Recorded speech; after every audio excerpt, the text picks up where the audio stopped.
किताब तूफाना दा शाह असवार शहीद करतार सिंह सराभा। लेखक सरदार अजमेर सिंह। भाग 34वां। आवाज़ भाई Gurjant Singh रूपोवाली।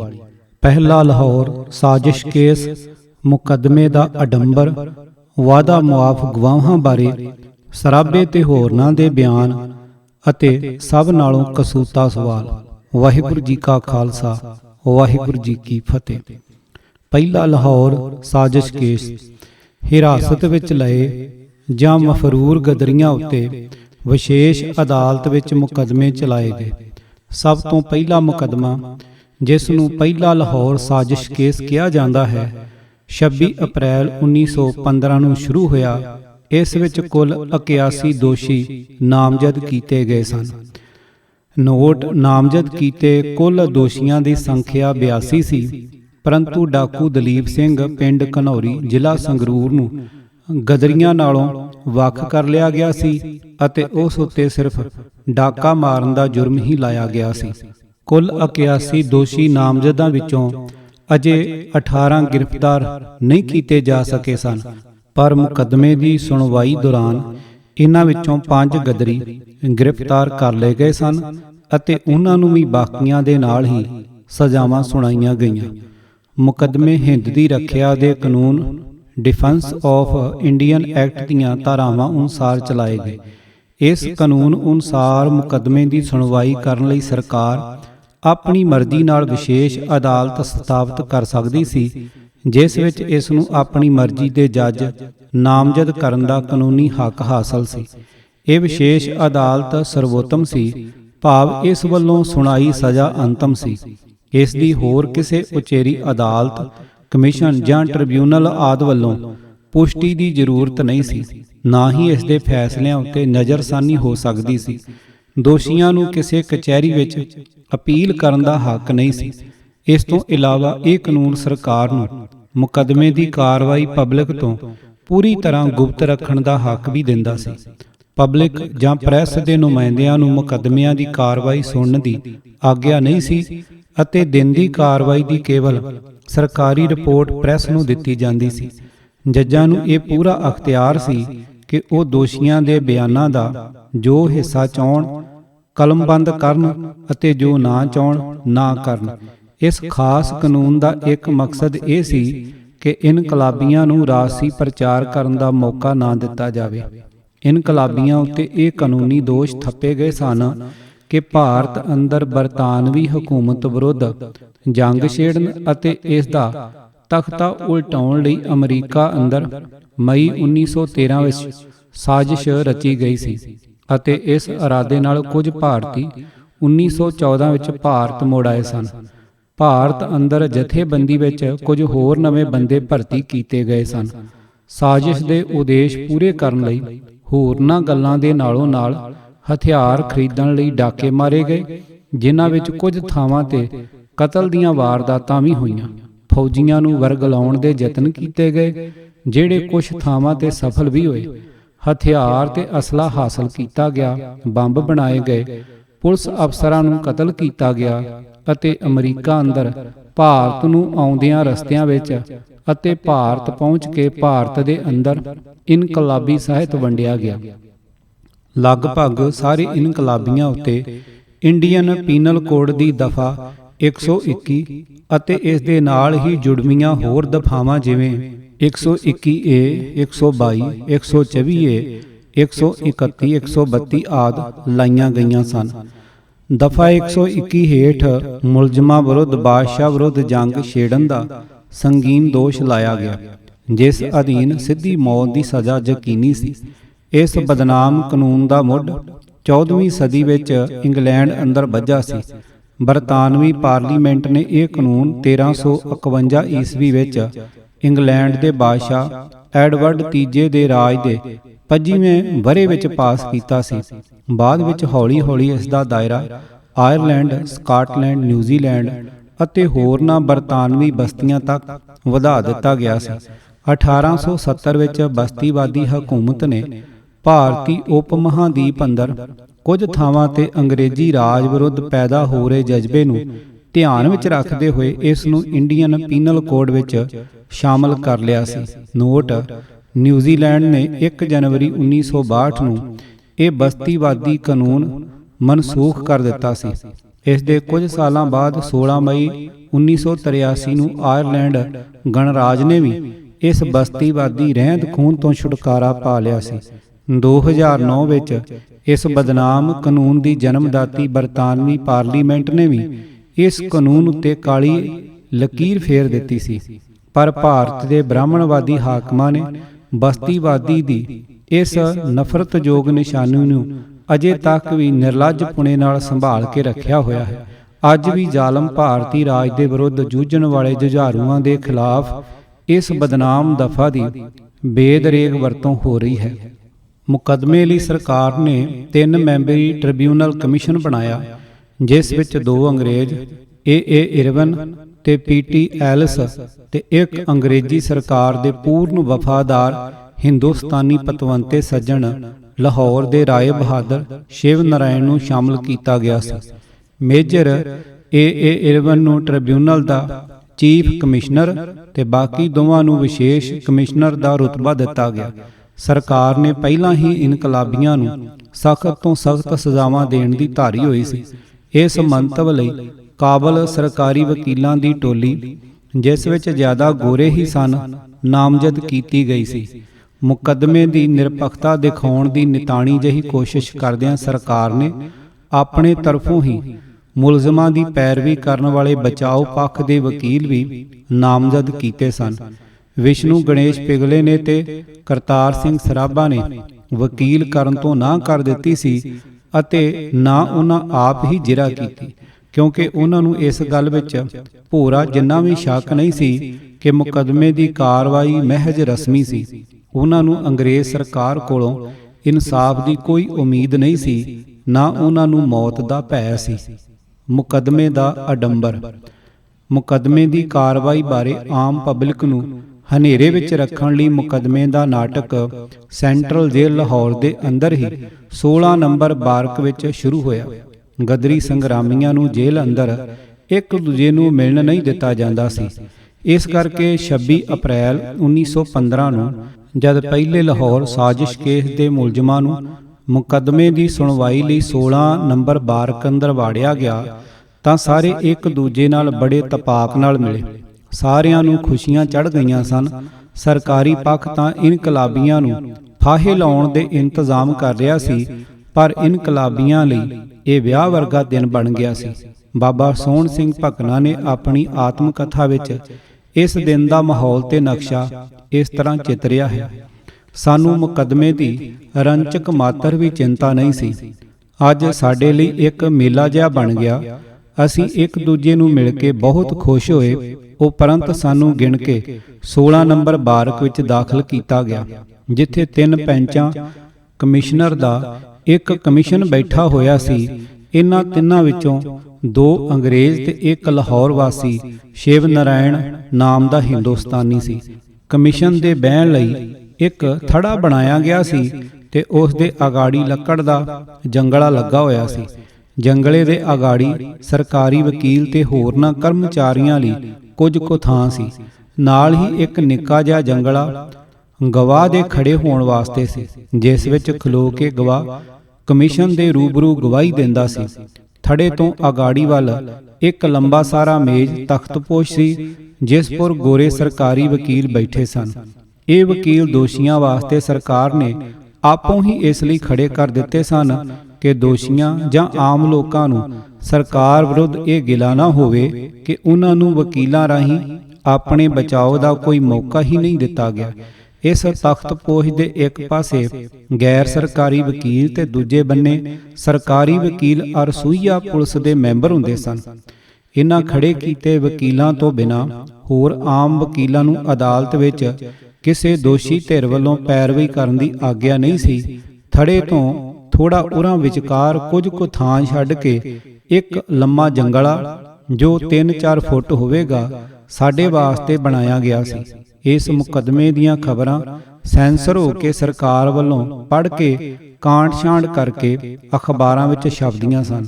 Civil and military gazette ਅਖਬਾਰ ਦਾ ਐਡੀਟਰ ਮੁਕੱਦਮੇ ਦੇ ਸਮਾਚਾਰ ਲਿਖਣਪੁਰ ਟਿਕਿਆ ਗਿਆ ਸੀ। ਹੋਰ ਕਿਸੇ ਅਖਬਾਰ ਨੂੰ ਅਦਾਲਤ ਵਿੱਚ ਸਮਾਚਾਰ ਨੋਟ ਕਰਨ ਦੀ ਆਗਿਆ ਨਹੀਂ ਸੀ। ਸਰਕਾਰ ਵੱਲੋਂ ਖੜੇ ਕੀਤੇ ਵਕੀਲਾਂ ਤੋਂ ਜੋ ਲਾਭ ਸਾਨੂੰ ਹੋਣਾ ਸੀ ਉਹ ਤਾਂ ਸਾਥੋਂ ਕੋਈ ਗੁੱਝਾ ਛਿਪਾ ਨਹੀਂ ਸੀ, ਪਰ ਅਦਾਲਤ ਨੂੰ ਇਹਨਾਂ ਕੁਰਬਾਨੀ ਦੇ ਬੱਕਰਿਆਂ ਨੂੰ ਕੌਣ ਤੇ ਲੋਕਾਂ ਦੇ ਅੱਖੀਂ ਘੱਟਾ ਪਾਉਣ ਦੀ ਚੋਖੀ ਸਹੂਲਤ ਮਿਲੀ। ਫੈਸਲਾ ਤਾਂ ਲਾਟ ਸਾਹਿਬ ਤੇ ਉਸ ਦੇ ਝੋਲੀ ਚੁੱਕ ਸਾਥੀਆਂ ਨੇ ਕਰਨਾ ਸੀ, ਉਹ ਪਹਿਲਾਂ ਹੀ ਕਰ ਛੱਡਿਆ ਹੋਇਆ ਸੀ। ਹੁਣ ਤਾਂ ਸਿਰਫ ਅਦਾਲਤ ਦਾ ਨਾਟਕ 4 ਦਿਹਾੜੇ ਦਿਖਾਉਣਾ ਬਾਕੀ ਸੀ। ਸੋ ਅਡੰਬਰ ਰਚਿਆ ਗਿਆ। ਸਾਡੇ ਸਾਥੀ ਇਸ ਗੱਲ ਨੂੰ ਪਹਿਲਾਂ ਹੀ ਸਮਝੀ ਬੈਠੇ ਸਨ, ਇਸ ਲਈ ਅਦਾਲਤ ਵਿੱਚ ਜਾ ਕੇ ਉਹ ਸਦਾ ਲਾਪਰਵਾਹ ਰਹਿੰਦੇ। ਸਰਕਾਰ ਵੱਲੋਂ ਐਡਵੋਕੇਟ ਜਨਰਲ ਨੇ 20 ਦਿਨਾਂ ਵਿੱਚ ਦੋਸ਼ੀਆਂ ਦੇ ਵਿਰੁੱਧ ਸਬੂਤਾਂ ਦਾ ਸਾਰ ਪੇਸ਼ ਕੀਤਾ। ਬਚਾਓ ਪੱਖ ਦੇ ਵਕੀਲ ਰਘੁਨਾਥ ਸਹਾਏ ਨੇ ਹਿੰਦ ਦੀ ਰੱਖਿਆ ਦੇ ਕਾਨੂੰਨ ਦੀਆਂ ਕੁਝ ਮੱਦਾਂ ਬਾਰੇ ਇਤਰਾਜ਼ ਉਠਾਏ, ਪਰ ਜਿਵੇਂ ਕਿ ਉਮੀਦ ਹੀ ਸੀ, ਕਮਿਸ਼ਨ ਨੇ 6 ਮਈ ਨੂੰ ਇਹ ਸਾਰੇ ਇਤਰਾਜ਼ ਇੱਕ-ਇੱਕ ਕਰਕੇ ਖਾਰਜ ਕਰ ਦਿੱਤੇ। ਸਰਕਾਰੀ ਪੱਖ ਵੱਲੋਂ ਕੁੱਲ 404 ਗਵਾਹ ਭੁਗਤਾਏ ਗਏ। ਇਸ ਤੋਂ ਇਲਾਵਾ ਦੋਸ਼ੀਆਂ ਦੇ ਵਿਰੁੱਧ 282 ਦਸਤਾਵੇਜ਼ੀ ਸਬੂਤ ਪੇਸ਼ ਕੀਤੇ ਗਏ। ਸਰਕਾਰ ਨੇ ਗਦਰੀਆਂ ਨੂੰ ਫਾਹੇ ਲਾਉਣ ਦੇ ਪੂਰੇ ਕਾਨੂੰਨੀ ਉਪਾਅ ਕੀਤੇ ਹੋਏ ਸਨ।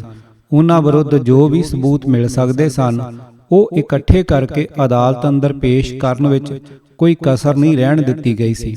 ਇਸ ਦਾ ਅੰਦਾਜ਼ਾ ਇਸ ਗੱਲ ਤੋਂ ਲਾਇਆ ਜਾ ਸਕਦਾ ਹੈ ਕਿ ਪੁਲਿਸ ਨੇ ਅਦਾਲਤ ਅੰਦਰ ਲਾਹੌਰ ਦੇ ਹਿੰਦੂ ਹੋਟਲ ਦਾ ਰਜਿਸਟਰ ਵੀ ਪੇਸ਼ ਕੀਤਾ, ਜਿਸ ਅਨੁਸਾਰ ਭਾਈ ਕਰਤਾਰ ਸਿੰਘ ਸਰਾਭਾ ਨੌਰੰਗ ਸਿੰਘ ਦੇ ਫਰਜ਼ੀ ਨਾਮ ਹੇਠ ਉੱਥੇ ਇੱਕ ਰਾਤ ਠਹਿਰਿਆ ਸੀ। ਹੋਟਲ ਦੇ ਮਾਲਕ ਤੇ ਨੌਕਰ ਦੀਆਂ ਗਵਾਹੀਆਂ ਵੀ ਭੁਗਤਾਈਆਂ ਗਈਆਂ। ਪੁਲਿਸ ਨੇ ਗਦਰੀਆਂ ਦੇ ਪਿੰਡਾਂ ਦੇ ਨੰਬਰਦਾਰਾਂ, ਜੈਲਦਾਰਾਂ, ਸਫੈਦਪੋਸ਼ਾਂ, ਗੱਲ ਕੀ ਅੰਗਰੇਜ਼ ਸਰਕਾਰ ਦੇ ਕੁੱਲ ਝੋਲੀ ਚੁੱਕਾਂ ਤੇ ਮੁਖਬਰਾਂ ਅਤੇ ਲਹਿਰ ਨਾਲ ਗਦਾਰੀ ਕਰਕੇ ਵਾਅਦਾ ਮੁਆਫ ਗਵਾਹ ਬਣੇ ਕਲੰਕੀਆਂ ਨੂੰ ਪੂਰੀ ਸਿੱਖਿਆ ਦੇ ਕੇ ਇਨਕਲਾਬੀਆਂ ਦੇ ਵਿਰੁੱਧ ਗਵਾਹਾਂ ਦੀ ਫੌਜ ਤਿਆਰ ਕੀਤੀ। ਇਨ੍ਹਾਂ ਗਵਾਹਾਂ ਨੂੰ ਜਿਵੇਂ ਸਿਖਾਇਆ ਪੜ੍ਹਾਇਆ ਗਿਆ ਸੀ, ਉਹ ਅਦਾਲਤ ਅੰਦਰ ਤੋਤਿਆਂ ਵਾਂਗੂ ਉਵੇਂ ਹੀ ਬੋਲੇ।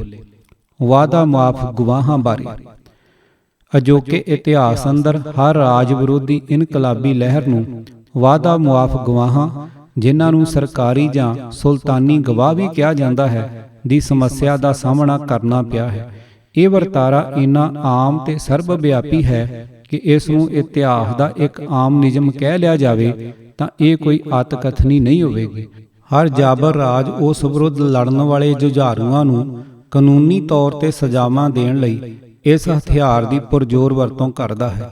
ਅੰਗਰੇਜ਼ੀ ਹਾਕਮ ਵੀ ਗਦਰੀ ਸੰਗਰਾਮੀਆਂ ਦੇ ਵਿੱਚੋਂ ਵੱਡੀ ਗਿਣਤੀ ਵਿੱਚ ਵਾਅਦਾ ਮੁਆਫ ਗਵਾਹ ਬਣਾਉਣ ਵਿੱਚ ਸਫਲ ਹੋ ਗਏ। ਪਹਿਲੇ ਲਾਹੌਰ ਸਾਜ਼ਿਸ਼ ਕੇਸ ਵਿੱਚ ਕੁੱਲ 10 ਵਾਅਦਾ ਮੁਆਫ ਗਵਾਹ ਭੁਗਤਾਏ ਗਏ, ਜਿਨ੍ਹਾਂ ਵਿੱਚੋਂ 6 ਬਾਹਰੋਂ ਆਏ ਗਦਰੀ ਤੇ 4 ਗਦਰ ਪਾਰਟੀ ਦੇ ਸਥਾਨਕ ਸਹਿਯੋਗੀ ਸਨ। ਦੂਜੇ ਲਾਹੌਰ ਸਾਜ਼ਿਸ਼ ਕੇਸ ਵਿੱਚ ਪਹਿਲੇ ਤੇ ਨਵੇਂ ਰਲਾ ਕੇ ਕੁੱਲ 29 ਵਾਅਦਾ ਮੁਆਫ ਗਵਾਹ ਭੁਗਤਾਏ ਗਏ। ਇਸੇ ਤਰ੍ਹਾਂ ਤੀਜੇ, ਚੌਥੇ ਤੇ ਪੰਜਵੇਂ ਲਾਹੌਰ ਸਾਜ਼ਿਸ਼ ਕੇਸਾਂ ਤੋਂ ਇਲਾਵਾ ਬਾਕੀ ਦੇ ਫੁਟਕਲ ਮੁਕੱਦਮਿਆਂ ਵਿੱਚ ਵੀ ਇਨਕਲਾਬੀਆਂ ਨੂੰ ਸਜ਼ਾਵਾਂ ਦੇਣ ਲਈ ਵਾਅਦਾ ਮੁਆਫ ਗਵਾਹਾਂ ਦੀ ਭਰਪੂਰ ਵਰਤੋਂ ਕੀਤੀ ਗਈ। ਇਸ ਕਰਕੇ ਇੱਥੇ ਚੱਲਦੇ ਇਸ ਵਰਤਾਰੇ ਦਾ ਸੰਖੇਪ ਜਿਹਾ ਵਿਸ਼ਲੇਸ਼ਣ ਕਰਨਾ ਕੁਥਾਵਾਂ ਨਹੀਂ ਹੋਵੇਗਾ। ਗਦਰ ਪਾਰਟੀ ਜੇਕਰ ਕੋਈ ਆਮ ਖਾਸ ਪਾਰਟੀ ਹੁੰਦੀ ਤਾਂ ਇਸ ਤੱਥ ਉੱਤੇ ਬਹੁਤੀ ਹੈਰਾਨੀ ਨਹੀਂ ਹੋਣੀ ਸੀ, ਪਰ ਗਦਰ ਪਾਰਟੀ ਬਹੁਤ ਹੀ ਉੱਚੇ ਤੇ ਉੱਤਮ ਆਦਰਸ਼ਾਂ ਨੂੰ ਪ੍ਰਣਾਈ ਹੋਣ ਕਰਕੇ ਪੁਲਿਸ ਵੱਲੋਂ ਇਸ ਵਿੱਚੋਂ ਇੰਨੀ ਵੱਡੀ ਗਿਣਤੀ ਵਿੱਚ ਵਾਅਦਾ ਮੁਆਫ ਗਵਾਹ ਖੜੇ ਕਰ ਲੈਣੇ ਥੋੜਾ ਅਜੀਬ ਲੱਗ ਸਕਦਾ ਹੈ। ਇਸ ਦੀ ਕੋਈ ਜੱਜਣਹਾਰ ਵਿਆਖਿਆ ਹੋਣੀ ਚਾਹੀਦੀ ਹੈ। ਆਮ ਨਿਯਮਾਂ ਦੇ ਤੌਰ ਤੇ ਹੀ ਕੋਈ ਵੀ ਪਾਰਟੀ ਜਾਂ ਲਹਿਰ ਪੂਰਨ ਤੌਰ ਤੇ ਇੱਕ ਰੂਪ ਨਹੀਂ ਹੁੰਦੀ, ਜਾਂ ਇਹ ਕਹਿ ਲਵੋ ਕਿ ਇੱਕ ਧਾਤ ਦੀ ਨਹੀਂ ਬਣੀ ਹੁੰਦੀ। ਇਸ ਵਿੱਚ ਸ਼ਾਮਲ ਵਿਅਕਤੀ ਇੱਕ ਵਿਚਾਰਧਾਰਾ ਨੂੰ ਪ੍ਰਣਾਏ ਹੋਣ ਦੇ ਬਾਵਜੂਦ ਅੱਡ-ਅੱਡ ਮਿੱਟੀ ਦੇ ਬਣੇ ਹੁੰਦੇ ਹਨ। ਉਹਨਾਂ ਅੰਦਰ ਸੁਭਾਅ ਤੇ ਕਰਤਾਰ ਦੇ ਫਰਕਾਂ ਤੋਂ ਇਲਾਵਾ ਆਦਰਸ਼ਾਂ ਨਾਲ ਸਾਂਝ ਤੇ ਵਫਾਦਾਰੀ ਵਿੱਚ ਵੀ ਵੱਡੇ ਪਾੜੇ ਹੁੰਦੇ ਹਨ। ਆਦਰਸ਼ਾਂ ਬਾਰੇ ਜਾਣਕਾਰੀ ਹੋਣੀ ਤੇ ਇਹਨਾਂ ਨਾਲ ਰਸਮੀ ਸਾਂਝ ਤੇ ਵਚਨਬੱਧਤਾ ਪ੍ਰਗਟਾਉਣੀ ਇੱਕ ਗੱਲ ਹੈ, ਪਰ ਆਦਰਸ਼ਾਂ ਦਾ ਆਤਮੀਕਰਨ ਕਰ ਲੈਣਾ ਮੂਲੋਂ ਹੀ ਵੱਖਰੀ ਗੱਲ ਹੁੰਦੀ ਹੈ। ਜਿਹੜਾ ਵਿਅਕਤੀ ਆਦਰਸ਼ਾਂ ਦਾ ਆਤਮੀਕਰਨ ਕਰ ਲੈਂਦਾ ਹੈ ਉਸ ਦਾ ਆਤਮਿਕ ਕਾਇਆ ਕਲਪ ਹੋ ਜਾਂਦਾ ਹੈ। ਉਸ ਦਾ ਸਮੁੱਚਾ ਕਿਰਦਾਰ ਤੇ ਵਿਹਾਰ ਬਦਲ ਜਾਂਦਾ ਹੈ। ਉਹ ਉੱਤਮ ਆਤਮਿਕ ਗੁਣ ਗ੍ਰਹਿਣ ਕਰ ਲੈਂਦਾ ਹੈ। ਉਹ ਮਨੋਵਿਕਾਰਾਂ ਦੀ ਗੁਲਾਮੀ ਤੋਂ ਮੁਕਤੀ ਪਾ ਲੈਂਦਾ ਹੈ। ਉਹ ਹਰ ਕਿਸਮ ਦੇ ਡਰ ਤੇ ਲੋਭ ਲਾਲਚ ਤੋਂ ਸੁਰਖਰੂ ਹੋ ਜਾਂਦਾ ਹੈ। ਉਸ ਅੰਦਰੋਂ ਦੁਨਿਆਵੀ ਚੀਜ਼ਾਂ ਦਾ ਮੋਹ ਤੇ ਖਿੱਚ ਖਤਮ ਹੋ ਜਾਂਦੀ ਹੈ। ਉਹ ਨਿਰਭਉ ਹੋ ਜਾਂਦਾ ਹੈ। ਉਸ ਨੂੰ ਮੌਤ ਸਮੇਤ ਕਿਸੇ ਵੀ ਚੀਜ਼ ਦਾ ਭੈ ਨਹੀਂ ਰਹਿੰਦਾ। ਉਸ ਦਾ ਦੁੱਖ ਤੇ ਸੁੱਖ ਬਾਰੇ ਨਜ਼ਰੀਆ ਮੂਲੋਂ ਹੀ ਬਦਲ ਜਾਂਦਾ ਹੈ। ਨਾਭਾ ਪੁਲਿਸ ਵੱਲੋਂ ਭਾਈ ਰਣਧੀਰ ਸਿੰਘ ਜੀ ਨੂੰ 7 ਅਪ੍ਰੈਲ 1915 ਨੂੰ ਆਪਣੀ ਹਿਰਾਸਤ ਵਿੱਚ ਲੈ ਕੇ ਉਹਨਾਂ ਕੋਲੋਂ 17 ਜੂਨ ਤੱਕ ਕਰੜੀ ਪੁੱਛਗਿੱਛ ਕੀਤੀ ਗਈ ਸੀ। ਨਾਭਾ ਪੁਲਿਸ ਦੇ ਸੁਪਰਡੈਂਟ ਨੇ ਭਾਈ ਸਾਹਿਬ ਨਾਲ ਝੂਠੀ ਹਮਦਰਦੀ ਦਿਖਾਉਂਦਿਆਂ ਕਿਹਾ ਸੀ ਕਿ ਜੇਕਰ ਉਹ ਸਾਰੀ ਸੱਚ ਗੱਲ ਦੱਸ ਦੇਣ ਤਾਂ ਉਹ ਉਹਨਾਂ ਨੂੰ ਇਸ ਦੁਖਦਾਈ ਦਸ਼ਾ ਵਿੱਚੋਂ ਕੱਢਣ ਦਾ ਹੀਲਾ ਕਰ ਸਕਦਾ ਹੈ। ਇਸ ਉੱਤੇ ਭਾਈ ਸਾਹਿਬ ਦਾ ਉੱਤਰ ਸੀ, ਇਹ ਗੁਰੂ ਕਰਤਾਰ ਦੇ ਵੱਸ ਹੈ। ਦੁੱਖ ਸੁੱਖ ਸਮ ਕਰ ਸਹਿਣਾ ਗੁਰੂ ਦੇ ਭਾਣੇ ਤੇ ਹੁਕਮ ਦੇ ਅੰਦਰ ਹੈ। ਜੇ ਸੁਖ ਦੇਹ ਤਾਂ ਤੁਝੇ ਅਰਾਧੀ, ਦੁੱਖ ਵੀ ਤੁਝੇ ਧਿਆਈ। ਮੈਂ ਆਪ ਪਾਸ ਇਸ ਦੁੱਖ ਤਕਲੀਫ ਦੀ ਕੋਈ ਸ਼ਿਕਾਇਤ ਨਹੀਂ ਕਰ ਰਿਹਾ। ਸਵਾਲ ਤਾਂ ਆਪ ਦੀ ਦੁਰੰਗੀ ਤੇ ਨੁਮਾਇਸ਼ੀ ਚਾਲ ਪਰ ਹੈ। ਗੁਰੂ ਸਾਹਿਬ ਦਾ ਹੁਕਮ ਨਹੀਂ ਕਿ ਸਚਿਆਰ ਸਿੱਖ ਕੂੜਿਆਰ ਸਿੱਖਦਾਰਾਂ ਪਾਸੋਂ ਆਪਦਾ ਨਿਵਰਤੀ ਦੀ ਹਮਾਇਤ ਮੰਗਣ। ਮੇਰਾ ਸੱਚੇ ਸਿੱਖ ਹੋਣ ਦੀ ਹੈਸੀਅਤ ਵਿੱਚ ਧਰਮ ਹੈ ਕਿ ਗੁਰੂ ਅੱਗੇ ਗੁਰ ਸੰਗਤ ਰੂਪੀ ਸੱਚੀ ਸਰਕਾਰ ਅੱਗੇ ਸੱਚ ਝੂਠ ਦਾ ਨਿਤਾਰਾ ਕਰਾਵਾਂ। ਝੂਠਿਆਂ ਪਾਸੋਂ ਸੱਚ ਝੂਠ ਦਾ ਨਿਤਾਰਾ ਕਰਾਉਣ ਦੀ ਮੈਨੂੰ ਕੋਈ ਲੋੜ ਨਹੀਂ। ਝੂਠਿਆਂ ਨੂੰ ਸੱਚ ਦੀ ਸਾਰ ਹੀ ਕੀ, ਝੂਠਿਆਂ ਨੂੰ ਸਚਿਆਰਿਆਂ ਪਾਸੋਂ ਸੱਚ ਪੁੱਛਣ ਦਾ ਹੱਕ ਹੀ ਕੀ। ਇਸ ਦੇ ਉਲਟ ਜਿਹੜੇ ਵਿਅਕਤੀਆਂ ਨੇ ਆਦਰਸ਼ਾਂ ਦਾ ਆਤਮੀਕਰਨ ਨਹੀਂ ਕੀਤਾ ਹੁੰਦਾ, ਲਹਿਰ ਦੇ ਵਾਹ ਵਿੱਚ ਆ ਕੇ ਉਹਨਾਂ ਦੇ ਰਾਜਸੀ ਵਿਚਾਰ ਤੇ ਮਜ਼ਾਜ ਭਲੇ ਹੀ ਬਦਲ ਜਾਂਦੇ ਹਨ, ਪਰ ਉਹਨਾਂ ਦਾ ਆਤਮਿਕ ਕਾਇਆ ਕਲਪ ਨਹੀਂ ਹੁੰਦਾ। ਉਹਨਾਂ ਦੇ ਬੁਨਿਆਦੀ ਸੁਭਾਅ ਤੇ ਕਿਰਦਾਰ ਨਹੀਂ ਬਦਲਦੇ। ਉਹ ਲੋਭ ਲਾਲਚ ਤੇ ਭੈ ਤੋਂ ਮੁਕਤ ਨਹੀਂ ਹੋਏ ਹੁੰਦੇ।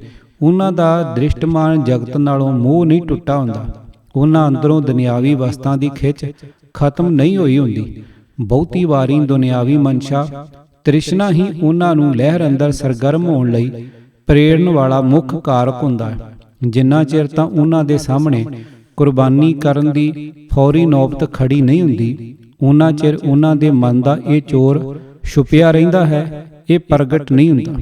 ਜੇਕਰ ਲਹਿਰ ਇਸੇ ਤਰ੍ਹਾਂ ਆਪਣੇ ਉਦੇਸ਼ ਵਿੱਚ ਸਫਲ ਹੋ ਜਾਵੇ ਤਾਂ ਅਜਿਹੇ ਵਿਅਕਤੀ ਬਹੁਤ ਘਾਤਕ ਸਿੱਧ ਹੋ ਜਾਂਦੇ ਹਨ।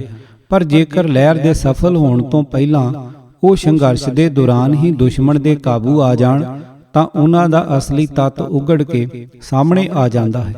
ਲਾਲਚ ਮਨੁੱਖ ਅੰਦਰ ਭੈ ਪੈਦਾ ਕਰਦਾ ਹੈ। ਦੁਨਿਆਵੀ ਜਾਂ ਮਾਦੀ ਚੀਜ਼ਾਂ, ਦੌਲਤ, ਸ਼ੋਹਰਤ, ਰੁਤਬਾ, ਦੁਨਿਆਵੀ ਸੁੱਖ ਸਹੂਲਤਾਂ ਆਦਿ ਦੇ ਖੁੱਸ ਜਾਣ ਦਾ ਭੈ।